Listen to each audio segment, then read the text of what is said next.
Assalamualaikum student, this is your maths teacher Zoha Asad. Today we are going to study about the introduction of chapter 1 matrices and determinant of class 9. सो काम शुरू और सारा कुछ introduction देने से पहले हम कुछ दो तीन चीज़ों पे बात कर लेते हैं। ये वीडियो उन स्टूडेंट्स के लिए ज़्यादा है जो अभी अभी प्री नाइन्थ में आए हैं और उनको कुछ चीज़ों के बारे में नहीं पता। जैसे कि आपके पास 9th क्लास में हर एक चैप्टर अपनी अपनी वेटेज रखता है। वेटेज का मतलब यहाँ पे ये है कि हर एक चैप्टर अपने अपने नंबर रखता है पूरे के पूरे बोर्ड के पेपर पे। तो जो बोर्ड का पेपर होता है बेसिकली वो एक स्कीम के अकॉर्डिंग बनाया जाता है और जो पेपर बना रहा होता है उसको ये इंस्ट्रक्ट की जाती है कि कभी कि आपने इस स्कीम से हट के पेपर नहीं बनाना। फॉर एग्ज़ाम्पल बात करते हैं जैसे चैप्टर नंबर 1 में आपके पास चैप्टर नंबर 1 है, आपके पास चैप्टर 1 है, उसमें एक्सरसाइज आपकी 1.6 है, उसमें दो चीज़ें हैं क्रैमर और इन्वर्जन रूल्स। इस रूल को लेके कंसीडर किया जाता है कि यही दोनों रूल्स आएंगे आपके पास बोर्ड के long as a long question. So तो वो जो आपका जिसने आपका पेपर बनाना है वो इस चीज़ को लेकर रिस्ट्रिक्ट हो जाता है कि जो भी है आपके पास जो भी पेपर बनाएगा वो उस चीज़ के ऊपर रिस्ट्रिक्ट हो जाएगा कि उसने वही क्वेश्चन पेपर में देने हैं, वही उससे आगे वो चैप्टर नंबर 1 में से क्वेश्चन नहीं उठाएगा। This is all about the paper pattern. Aahista Aahista जैसे जैसे आप लोग पढ़ते जाएंगे वैसे वैसे आपको पेपर पैटर्न भी साथ साथ बता दिया जाएगा। तो हमारे पास इस चैप आपके पास इस चैप्टर में जो ये चैप्टर जो वेटेज रखता है वो एक लॉन्ग क्वेश्चन की यानी 4 नंबर के लॉन्ग क्वेश्चन के 2 से 3 आपके पास इसमें से शॉर्ट क्वेश्चन उठाए जाते हैं और एक आपके पास एमसीक्यूज। तो राउंड अबाउट आपके पास ये कोई 9 to 10 या 7 to 9 इतने मार्क्स की वेटेज रखता है ये चैप्टर।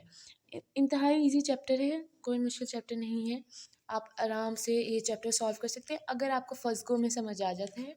तो यानी अगर आपके क्योंकि ये आपने टॉपिक कभी पहले पढ़ा नहीं है तो इसके जो बेसिक्स हैं वो आपको अभी क्लियर हो जाएंगे। क्योंकि आपने ये पहले चैप्टर नहीं पढ़ा तो it's easy to do that. लेकिन क्योंकि ये बहुत इजी है, ज़्यादा टिपिकल नहीं है, तो आपने जो अभी तक जितना भी 8th क्लास तक मैथ पढ़ा है ये उससे थोड़ा सा डिफरेंट है, तो इतना प्रॉब्लम वाली बात नहीं है। स्टार्ट करते हैं। सबसे पहले बात करते हैं चैप्टर नंबर 1 मैट्रिसेस की एंड डिटर्मिनेंट। सो मैट्रिस जो क्या क्या है, उसके बाद डिटर्मिनेंट क्या है। बेसिकली मैट्रिसेस आपके पास एक चीज़ है, मैथ्स में एक टॉपिक है। अगर इसकी बात की जाए, इसको किसने इंट्रोड्यूस करवाया था वो सारा आपके पास बुक में लिखा है।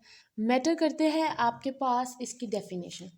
तो एक ऑथर कैले नाम के मैथमेटिशियन हैं, आई थिंक 19th सेंचुरी में इन्होंने अपना ये सारा कॉन्सेप्ट प्रपोज किया था और ये कुछ 1858 की बात है जब उन्होंने अपना ये थ्योरी ऑफ मैट्रिसेस आपको मतलब पेश किया था।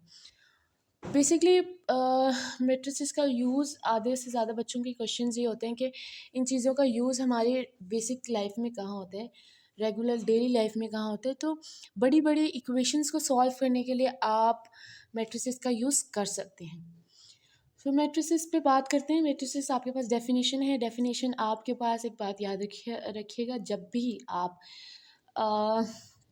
मैथ की कोई भी डेफिनेशन लिखते हैं, इवन हर सब्जेक्ट की कोई भी डेफिनेशन लिख रहे हैं, वो 1.5 नंबर की वेटेज रखती है। अगर आप उसमें एग्जाम्पल ऐड कर रहे हैं तब आप 2 नंबर ले सकते हैं। अगर आप उसमें एग्जाम्पल नहीं दे रहे तो वो एग्जाम्पल के मार्क्स कट जाएंगे, 1.5 नंबर ही सिर्फ डेफिनेशन का खाली मिलेगा, मैथ्स में तो स्पेशली।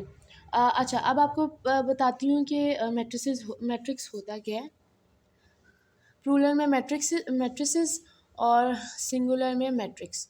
सो मैट्रिक्स क्या है आपके पास, अगर कहा गया है एक रेक्टेंगुलर अरेंजमेंट है किसकी, अगर आपके पास नंबर है 1 2 3 4 5 6, इसको एक अरेंजमेंट में, रेक्टेंगुलर अरेंजमेंट में अरेंज कर दिया जाए और उस पर स्क्वायर ब्रैकेट लगा दी जाए, तो कहा जाएगा ये आपके पास मैट्रिक्स है।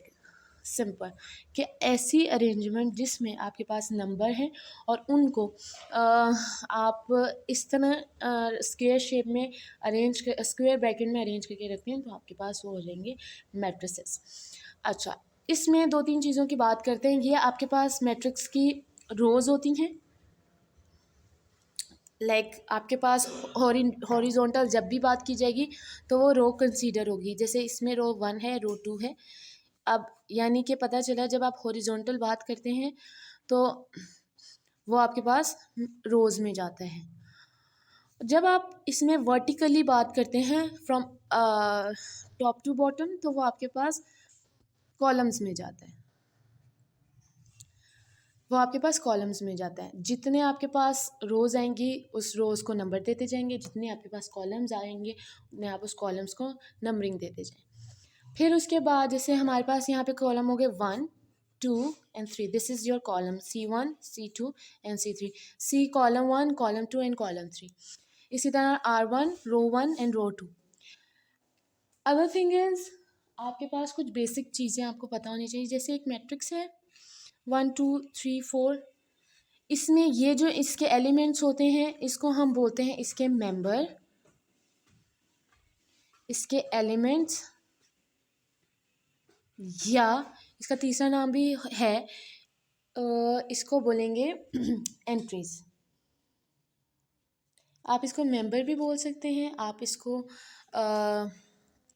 एंट्रीज भी बोल सकते हैं, और आप इसको एलिमेंट भी बोल सकते हैं। इन ये जो आपके पास मैट्रिक्स में एंट्रीज मौजूद होंगी, मैं इसकी बात कर रही हूँ। उसके बाद आपके पास दो नेक्स्ट टू थिंग्स बहुत इंपॉर्टेंट है, उसको याद रखें। वो है order of a matrix. Order of the matrix क्या है? एक बेसिकली नंबर ऑफ रोज बता देना और नंबर ऑफ कॉलम्स बता देना, दोनों चीज़ों को बताना, उसके पास वो आपको कहलाता है order of a matrix. Suppose एक मैट्रिक्स आ गया मेरे पास 1 2 3 एंड 4। इसमें मैं बताऊं कि इसकी रोज़ कितनी है 1 2। सबसे पहले इसको हम रिप्रेजेंट करते हैं m से, इसको हम रिप्रेजेंट करते हैं n से। नंबर ऑफ रोज़ को रिप्रेजेंट करेंगे m से, नंबर ऑफ कॉलम्स को रिप्रेजेंट करेंगे n से। इसमें रोज़ आ रही है 1 2, 2 रोज़ आ गई, 2 आ गया। कॉलम्स इसके 1 एंड 2, क्रॉस का निशान लगाएंगे, इसको मल्टीप्लाई नहीं करना, इसको सिर्फ आपने क्रॉस तक रखना है और ये आ जाएगा इसके कॉलम 2। एक और एग्जांपल ले लेते हैं, उससे ज़्यादा अच्छे से क्लियर हो जाएगा। फॉर एग्जांपल ये मेरे पास मैट्रिक्स आ रहा है 1 3 5 7 8 2 समथिंग लाइक दैट। इसमें नंबर्स ऑफ रोज़ देख लेते हैं, 1 रो एंड 2 रो। तो यहाँ पे 2 रो आ गई हमारे पास। उसके बाद कॉलम्स देख लेते हैं 1 2 and 3, this is your column. So this is your order 2 cross 3। इसको पढ़ेंगे ऐसे 2 क्रॉस 3।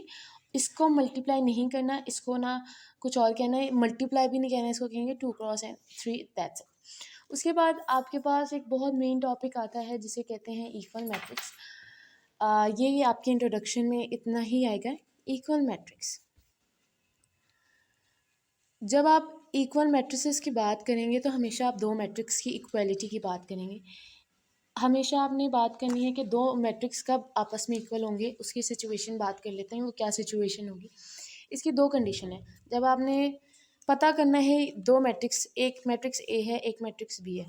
अभी मैंने मैट्रिक्स नहीं लिखा, सिर्फ मैंने उनको नाम दिए।